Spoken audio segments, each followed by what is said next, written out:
Welcome to Uplifting Humans, where we honor, empower, educate, and inspire the listener. I'm Cylindrin Buller, your host. Today we will be hearing about bioenergy healing from Trisha Rampersad. She offers energetic balancing of human biofield to help reflect all of you as a whole rather than parts of you. Her diverse background includes working in the healthcare field, classical dance, design, and a lifetime of meditation. Welcome, Trisha. Hi. So excited. You're on Uplifting Humans. So let's get started. Yeah. Please share your journey up to this point and how you've discovered bioenergy healing. Well, life itself is quite a journey. Yeah. The interesting thing is I was an only child for the first 12 years of my life. And so I had a lot of time to be on my own. Yes, yes. And, as much as, your family tries to keep you entertained along the way, you spend a lot of your time on your own. And so I would spend a lot of time thinking and inferring. Yes. A lot of quiet time. Yes. And one of the things I came to understand at a very young age, I'm talking like 5, 6 years old, was our very ability for great potential. I haven't shared this much with anybody, but I guess I'm sharing it with you now and all your viewers. Thank you. Thank you so much. Yes. It's about being authentic, so bring it all out. Here we go. But when I was very young, I had taken a single step. I was walking on my own in our backyard. This was in South Africa. And I took one step. And as I put my foot down to complete that step, I had experienced all of time in that moment. And I understood that all of time was happening at the exact same time. Wonderful. And how old were you? Anybody? Yeah, but and thank you for doing that. And how old were you then, Trisha? I would have been. I keep trying to think, and I'm about 5, 6 years old at that time. Wow. And I remember the visuals that hit me. It was just, I saw a battle that had been fought. I saw the quickening of time. I felt myself quicken through time. And it just was this minute understanding that all of time is happening right now in this space, right now, right here. Wow. Wow. And was anyone around at that time? I was alone. You were alone? Of course you were. In the backyard. I would always go on these walks in our backyard and just start to look at the sky. I was, looking at the sky, wondering about the world, about my life. I was a bit of a strange child, if you think about it at this time. No, definitely not strange. You were well beyond your years. You were probably a crystal child born before the time. Right. And how wonderful was that? Now, were you ever afraid, Trisha? Fear is not something I've harbored. Oh, lovely. In my childhood, in my adolescence. I think in adulthood, as life starts to get around, you start to fear things. Yes. That comes down to environmental conditioning. Yes. But as a child, there wasn't much I feared. I can't think of anything that I truly feared. I cared deeply for people and for my people, my parents, my family, my friends. And so I would make decisions or behave in a way that would be protective of them. But I never feared anything. Now, did you feel that your parents had some form of upbringing in this, or was this just this innate understanding that you had? Well, my mom, for sure. She's a wonderful woman. Yes, I know she is an incredible being. She always had the spirit of, it wasn't a rebellious spirit, but she herself was always into trying to understand the newest and latest things that were coming, the newest information. Like she had books of by Edgar Casey hidden in a corner somewhere that she would refer to every now and then. And I was recently talking to somebody about a book that she had of Atlantis, and it had these incredible pictures, and I would just like marvel at them as a child. So mom was herself very aware, you Yes. know, and so that definitely impacted my childhood. It made me Right. aware, Yes, right? yes. Wow, isn't that incredible? So continue on. So you're the 5-year-old connected child, afraid of nothing, Mhm. and plenty of time to be in your little workshop, thinking and planning and doing what you do. Right. So I grew up in the Hindu tradition of faith, Yes. and you know we would meditate a lot. And Mm, one of the things that my mom actually instilled in me as a child was, you know, the pantheon of deities that we worship in Hinduism. She'd be like, think of them as your family. mm. You know, they all have all these secret powers.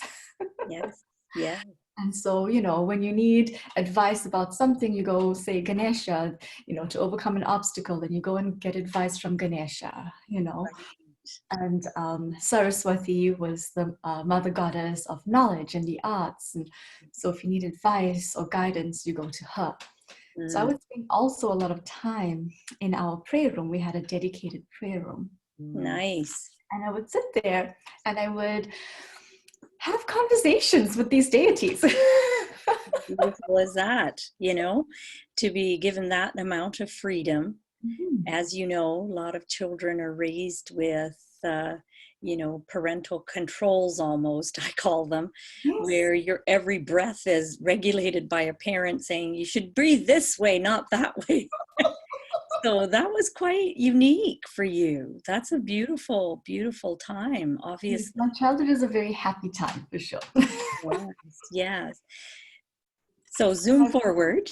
So I would sit in this meditation prayer room, and I would have these conversations, and I understood from that early on stage that these deities represented really the powers that we have within ourselves. And we needed to put it out there outside of us, first of all, to understand what the great gifts are. Yes, But because my mom had taught me that you don't need to worship, you think of these deities as your family, I understood that if they're my family and they have these great powers and these great gifts, then I do too. wonderful. What a beautiful connection. So this has been my upbringing, and I've never ever had a sense of a hierarchy with people. I've never idolized people. I've always understood that each person is out there doing their thing, their specialty, spreading their gifts, living their full potential, hopefully, on this earth. Yes, yes. So, as life takes you along this path and you start to learn about things like bioenergy healing, I remember sitting in my first class for bioenergy healing, and Michael Dalton was speaking about all of these, all of your personal power and the energy we have. And I was sitting there in the second row going, yes, yes, yes, because it spoke to everything I already knew. Yes, I was which was already a part aware. of a part of your own understanding. Yeah. And so what is bioenergy healing, So Trisha? bioenergy healing really is, well, bio because of the bio field. Okay. It's the biome, the human biome. Okay. So the biology, you know, the Okay. body. Yes, yes. And bioenergy, energy being that we're all made of energy and everything is energy. There's tons of wealth of information, studies, and all of that out there. Yes. Um, but when it comes down to it, it's frequency. It's really Mm, wavelengths. It's wavelengths. yeah, that's how energy behaves. You Right. know, Right. um, super high frequencies are high energy, and lower frequencies are on a lower wavelength. Okay. So everything from the speech we speak to the way we carry ourselves to light energy, it's all energy. And sometimes it can be a bit of a stretch for people to understand that energy is something you can't see, but we're made up of it.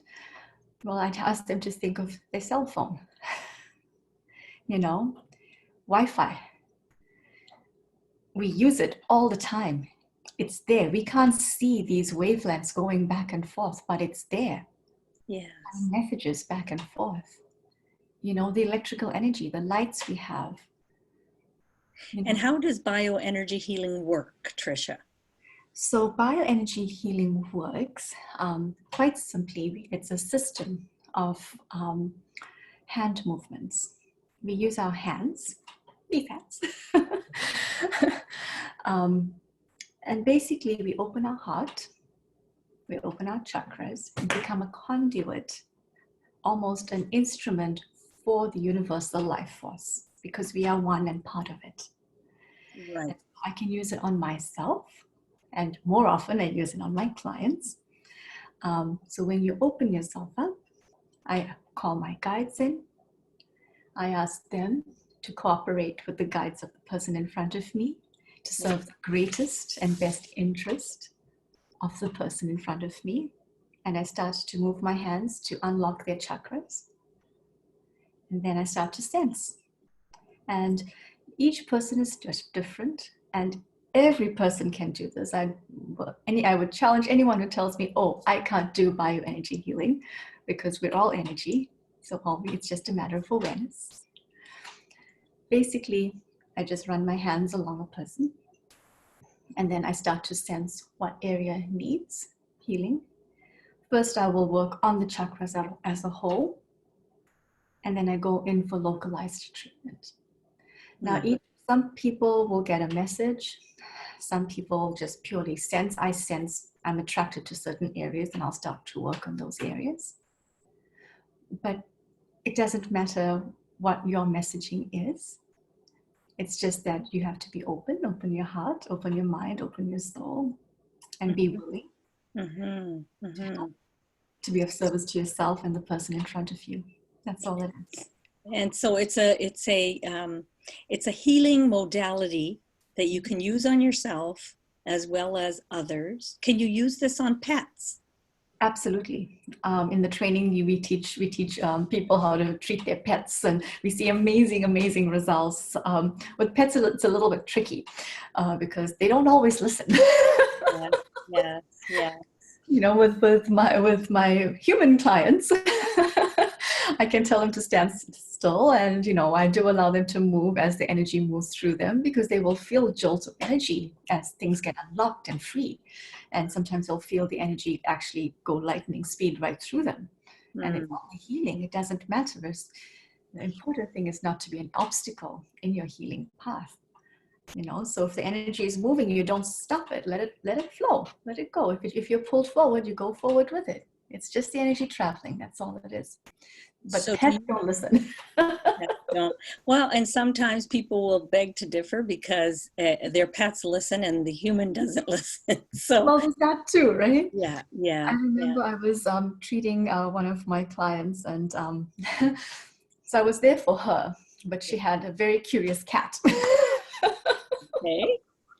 So every time I would go over, I would be treating her, and it just so happened that one day I turned around, and then the cat's paw is like right here. He wanted healing too. He was literally like pouring at me to like, give me. That's something. And I turned around and I did a little bit of healing on him, and he was very happy, and she was amazed because he never ever stood still. But he loved it, and the purring sounds coming out of this cat were phenomenal. Wow. Well, it obviously makes a huge difference. And especially if an animal can communicate by making different sounds that, yes, they are feeling something. Yes. Just like they can hear beyond and see beyond what we can. Yes. Now, do you teach bioenergy healing, Trisha, or is that something that somebody would go to school for? And if so, where would they go? So yes, I do teach bioenergy healing. There's quite a few of us practitioners, and there's a few teachers as well here in Vancouver. I'm one of the teachers, and every so many months or so we have a level 1 class. I haven't yet set the dates for the next level 1 class, but for sure I teach it. And in the level 1, it's really about understanding what we mean by I am energy. Yes, yes, It's yes. really about feeling that I am an energetic being, Mm-hmm, mm-hmm. and understanding that I can use these techniques on myself. I remember after my first bioenergy class, actually, it's a full weekend class, and I'd come home the next day from work. It was quite late, but I was really, really wanting to make my own food, and so I was in this bit of a hunger mess going on up here. Yeah, yeah. I was piling this casserole dish full of stuff, and I piled it in all the way to the top, put it in, covered it, put it into the oven. Didn't even think anything about it. And then I started to feel like a smell of burning, some smoke in the air. Opened the oven, realized I had placed the casserole dish too far up on the very top rack, which is where my actual element was. Uh-oh. I went in there to remove the foil and try to like move things around because things were spilling over. And my two fingers, these two fingers, had actually gotten stuck on the heating element of the oven. Oh my. Yes, and painful. Yeah. So I pulled it out as soon as I was able to, but the damage had already been done, and I could actually see on this finger. I could actually see like way down through the skin. It's kind of gross. Yeah. Yeah. And I caught myself just for a moment. I was like, before you try to cool it down, just try that technique that you just learned. So I did. We always say do it 21 times on your localized treatment area. So Yeah. I did it. I was quite traumatized by the whole experience. Shut the oven off, took everything out, went to sleep. Mm-hmm. Woke up the next day, rushed to work, forgot about everything that happened the night before. Yes. Rushed to work. About halfway through the day, I'm washing my hands at the sink, and I'm like, what was it about my hands last night? Something happened with my hands last Oh night. my. So Oh I'm my. standing at the sink, I'm like, oh, my fingers. And so my friend walks by and she's like, what's going on with you? And I'm like, I burnt my fingers last night. She's like, yeah, so they're fine. I'm like, no, you don't understand. I could see flesh. It was burnt through. And here I was standing there with two completely healed fingers. She's like, you're not making any sense. I'm like, you don't understand. It was burnt through and through. And Yeah. in that moment, I understood immediately that these techniques worked. I had just learned it and I had just used it on myself. Wow. I was sold right then and there. That's great. That's right. How beautiful is that? Now you spoke of your own emotional, physical traumas. Right. Are you able to share any of those emotional, physical traumas with us? Well, And yeah. then how you've been able to overcome or treat yourself of whatever that was? Yes? Yes. Perfect. Great. Please. So, as a child, you grow up, and like I said, I had a very happy childhood, but there were some bumps in the way, as they do happen. There was a sexual trauma when I was a young girl, and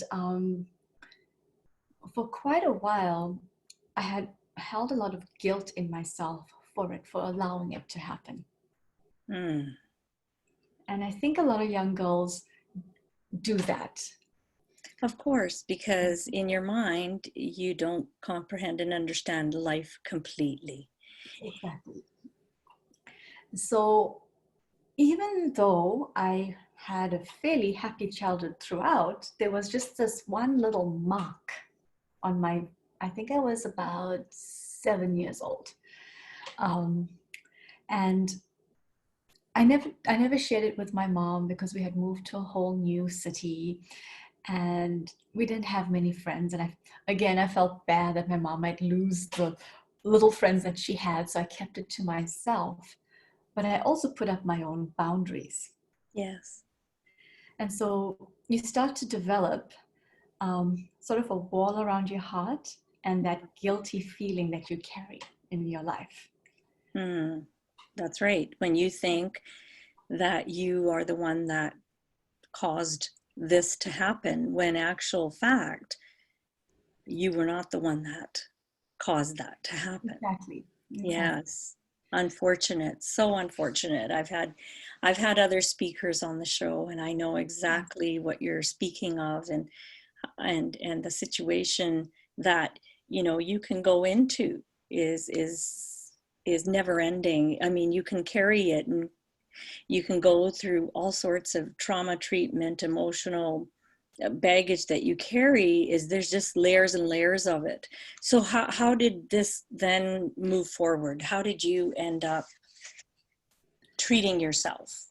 Right. So the interesting thing that happens is if you don't deal with it, as I'm sure you've found the same thing from all the other people you've interviewed, is Yeah. that it carries forward in your life and it manifests in many different ways, and it has to do with the attitudes you have with yourself and your environment as a result of it.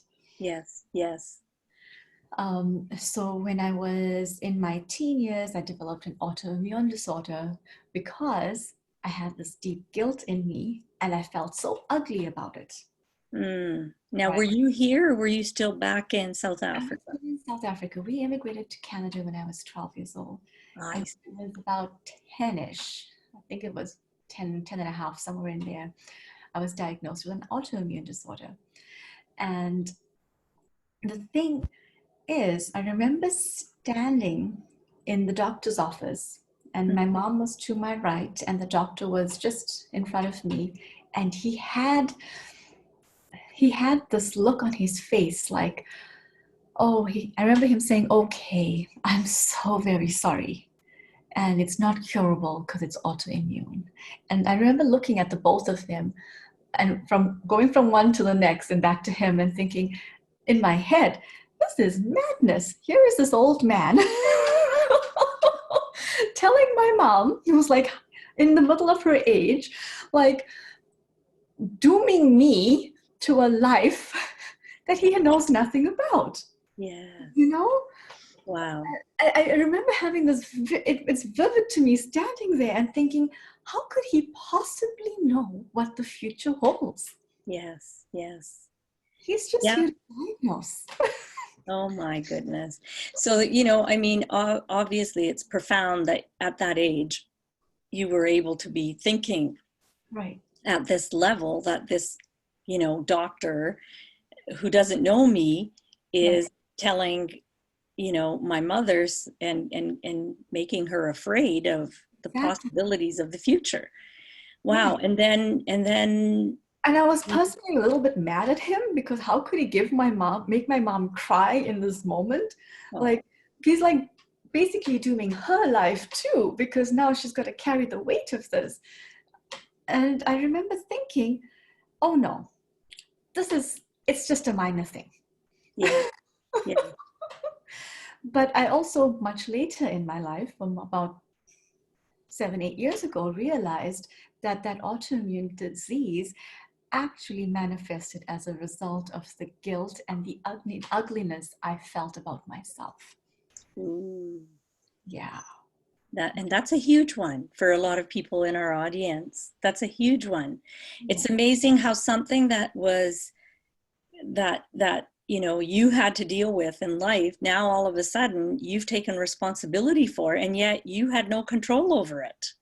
At right. 7 years of age, how could you possibly have control over it? Exactly. That was the innocence and the ignorance of a little child, you know? Yes, yes. But, so it went from the sexual trauma to the autoimmune disorder. And then when I was about 16 years old, I got sick out of nowhere. Mm. To this day, not a single doctor has been able to diagnose what happened to me at that age. But I was confined to my bed for a number of months. And, simple things as taking a shower, going to the bathroom, my parents would have to carry me from my bed to the bathroom. Oh my. Yes. But I was basically shutting down, and nobody knew what was wrong with me. Ah. And so at Yeah. what point, at Mhm. what point, like, and I can only imagine as a parent myself, what your mother must have been going through at that precise moment. Yes. Um, explain to me what your mother, obviously, you say you'd had a prayer room back in the old country. I'm sure she probably had something similar here in Canada. Yes, we had a meditation room here in Vancouver. Okay. Yeah, we always had a dedicated room wherever we lived. Very nice. Very nice. And, that was a time in our family where we had gone deeply into meditation. At the time, I was fully committed to being of service. And our family was going through a transition where we were trying to be of great service by joining a meditation group. And so we were fully in this. Yes. And at the time, because of the meditation and all the time I had in my childhood to really think quietly, I had actually made peace with death. I understood, and our family, my mom for sure understood, that death was just a passage to another life. We had a very, very wide awareness, and we were quite awake to this. Yes. So everybody was very, very strong, putting on a very, very strong front. Yes. Yes. So at what point did you end up sharing what trauma or emotional turbulence you had gone through with your mother? Or did you ever? I never did share that first trauma with her. Yes, yes, yes. But I do remember, because I was 16 at the time, and mom was doing everything to keep the family together and somehow hold herself together. Oh, of course. You She know? had her cape on. She had her cape on. She was Superwoman. Yes, yes, yes.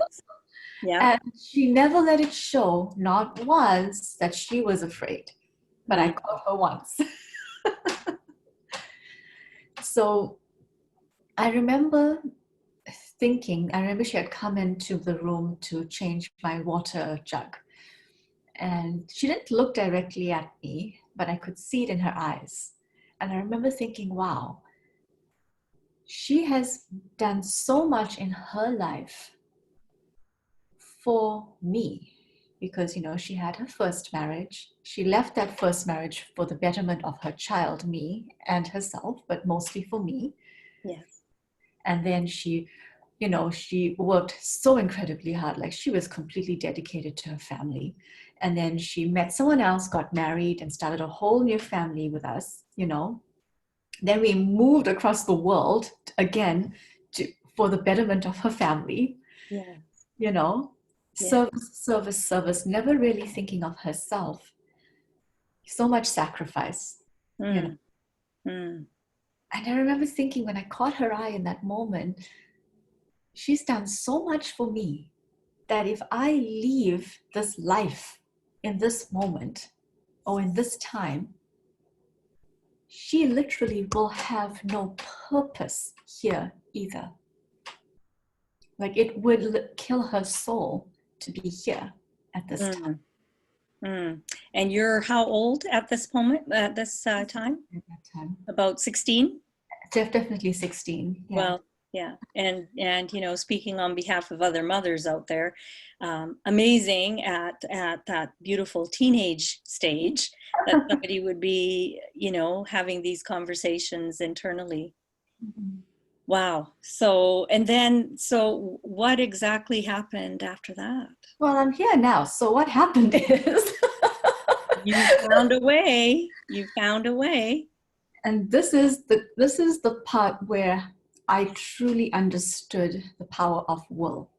Yes. And willingness. Because all I said was, I had a conversation, because all this lying down I was doing in my bed, I would have these conversations. Of course.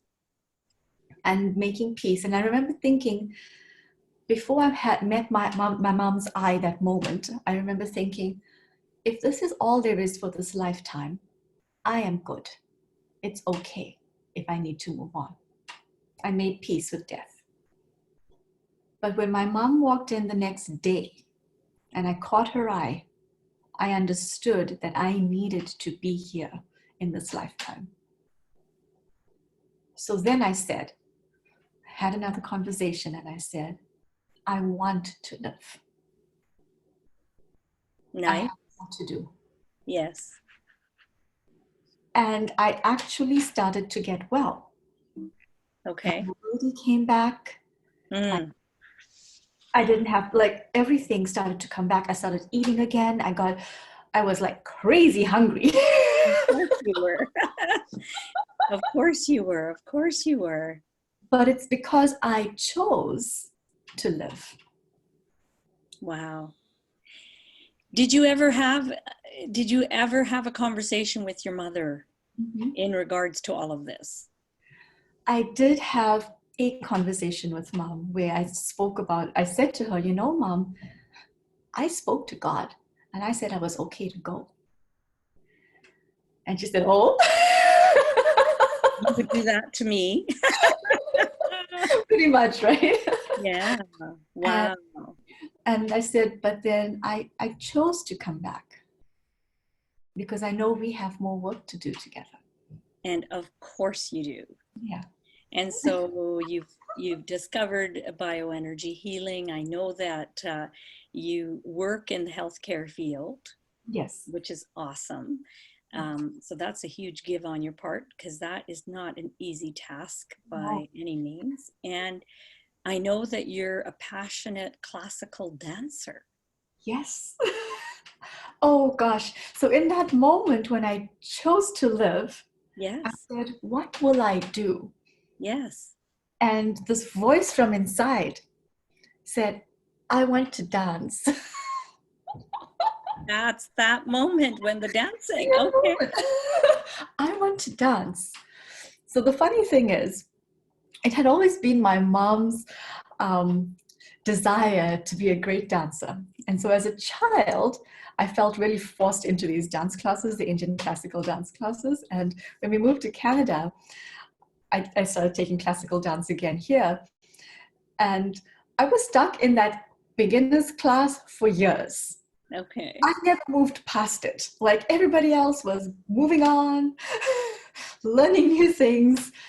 But because my attitude was, well, I don't really want to be here. I mean, sure, it's fun to dance, but it's not my greatest desire.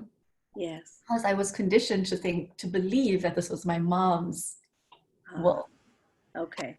Okay.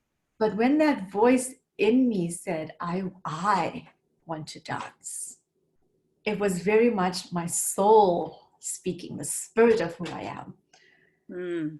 I was able to go right through every level and graduate with just within a couple years. I went from beginners all the way to intermediate to the very senior level, then learning from the greats in the world, just straight through. Wow. Amazing what can happen when you open yourself up. Now, how do the arts help? How do you feel that the arts help your bioenergy field? So I believe that everything, especially the arts, has its place. Like, as humans, we are incredibly intelligent.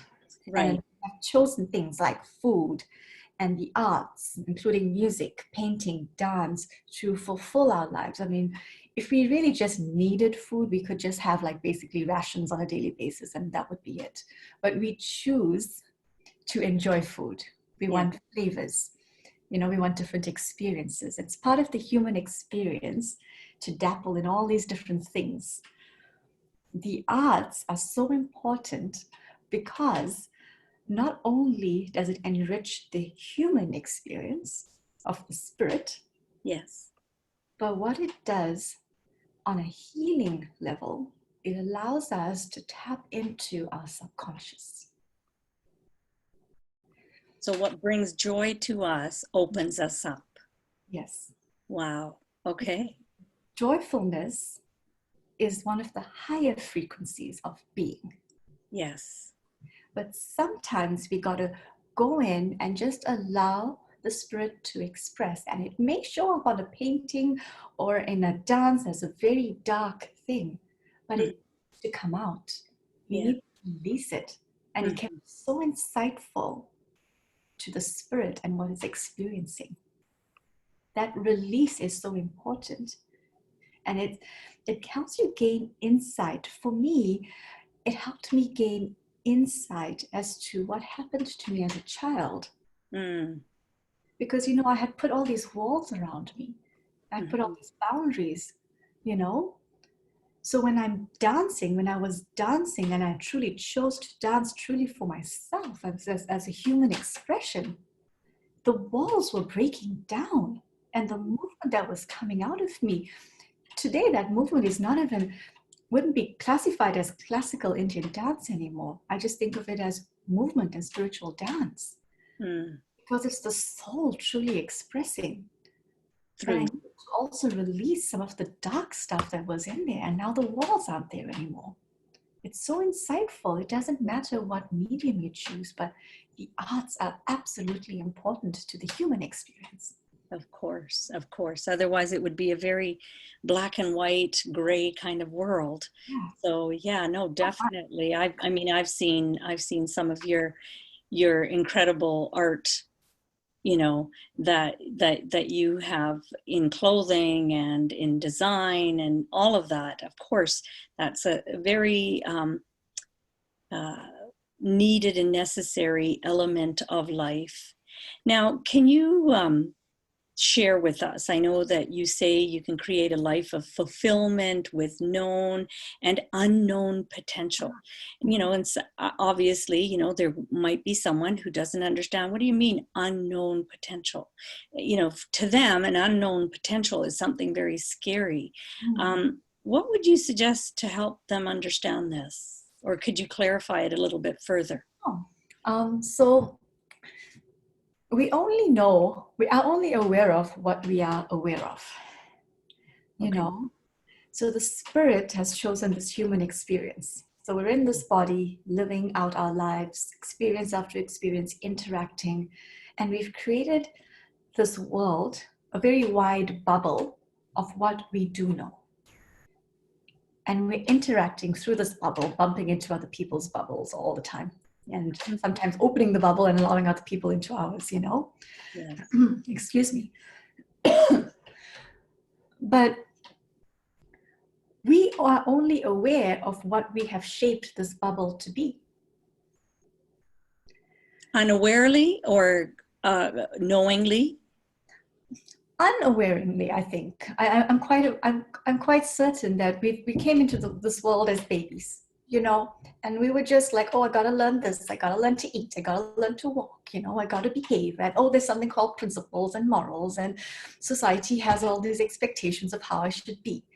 Yes. I'm a girl, I'm a boy, my hair's got to be like this, I've got to wear these clothes, I've got to speak like this. So, there was a huge learning curve when we came into this world, and we had to just learn so much. And in all that learning, we created a very, very wide range of a bubble. Yes. But there's an entire universe out there that we are completely unaware of. And that's your unknown potential, and that is what you're referring to. Okay. And it can be scary for some, because peering outside of what you are aware of can make you think, oh my gosh, but what if, Yes. What if what I see I don't like? Well, if you don't like it, you just come back. It's okay. Yes.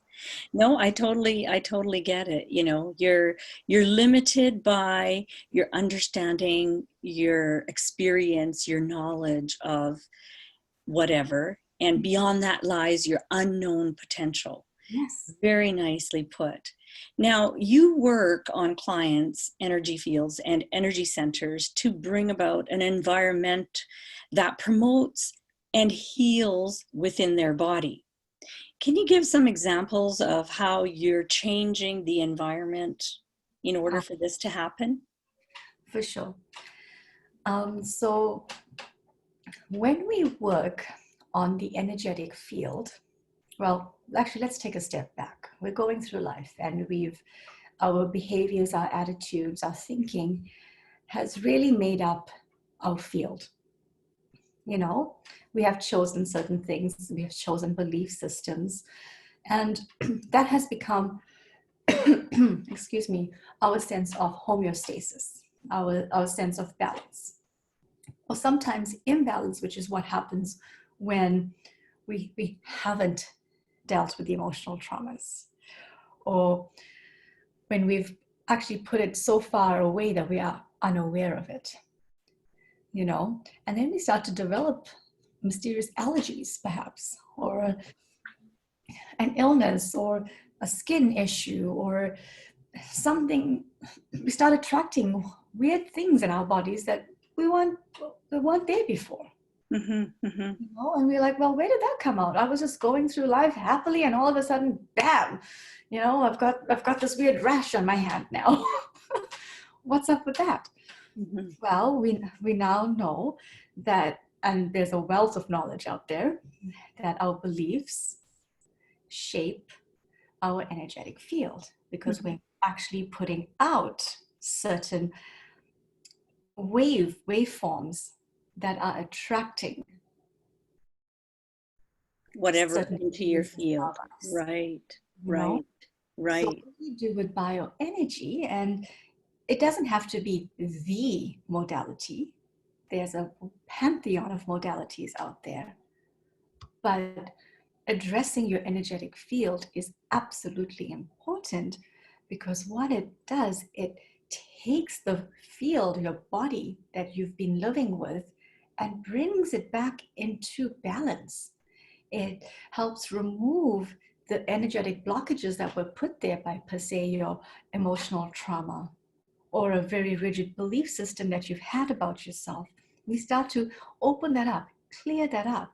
And now the environment that your body is functioning on is different. You've changed the environment for the genes that were actually expressing the illness. And if you've changed that environment, as you and I know, you change the expression of your genes. That's right. That's right. And more on a physical level, I know that there's an understanding that if your body is more alkaline, it's prone to more aches, pains, and illnesses and ailments. Whereas if it's more, if it's more acidic, I should say. That's what I was thinking. Yeah, no, it's the reverse.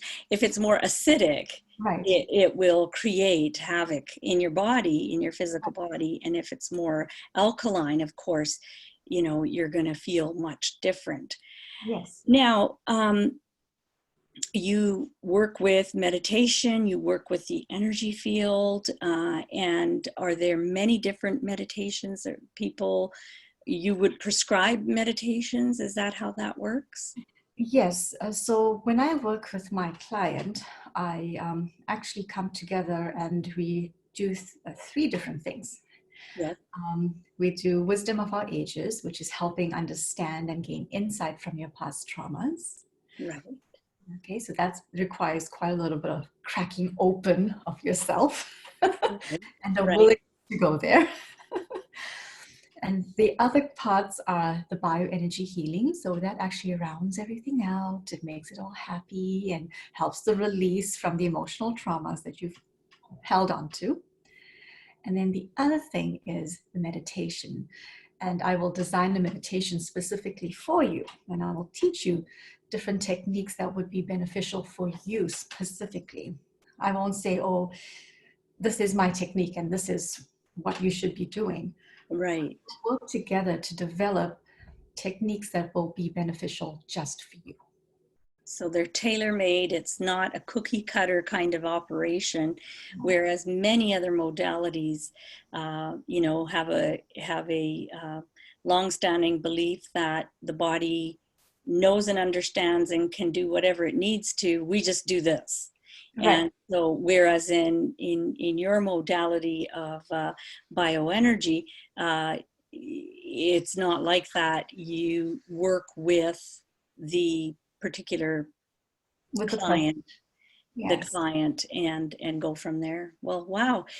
That is amazing. That is absolutely incredible. And I'm so glad that you were able to share some of the bioenergy healing information and work that you've done. And now we're coming to a close here. Is there anything else that you'd like to share to offer the audience in case they want to, anything we didn't cover, and also where they can get a hold of you? Well, my email is the easiest way to get a hold of me. Okay, so it's Trisha C Rampersad, TRISHACRAMPERSAD @gmail.com. You can also feel free to add me on Facebook. I'd be happy to be your friend. Perfect. There's my phone number. If you can email me and you express interest, then I'm happy to share my phone number with you. I also have my website, which you can get all my information from, Trisha, TRISHA C Rampersad, RAMPERSAD.ca. And so that's me. But I think it's really important as a first step to understand that we all have wisdom. And there is a misconception that you would have had to lead a certain number of years of life ahead of you, or have experienced a certain number of years, 70, 80, 90 years of experience in life to have acquired wisdom. And I would like to say that everyone, no matter how old you are, 5 to 105 and beyond, within that whole range, we all have wisdom. And it's so important to honor your wisdom. That's the first step, to understand that you have it in you and honor it, and then go forward from there. Wonderful. Well, thank you so, so much, Trisha. It's been great having you. We'll have you back again, and maybe we'll do, a mastermind of sort, bringing in, some different healing modalities. Maybe if you're doing a workshop, and maybe we'll cover that live next time rather than having it so that it's a pre-recorded interview like this. But it has been a pleasure. And I want to thank you, and I want to say thank you to the audience as well for tuning in to Uplifting Humans, where we honor, empower, educate, and inspire the listener through real stories and expert advice. I'm Cylindrin Buller, your host, and please do share our website, upliftinghumans.com, with family and friends, and listen to past episodes as a podcast, as well as a YouTube version. Thank you so much. Until next time, have a wonderful day.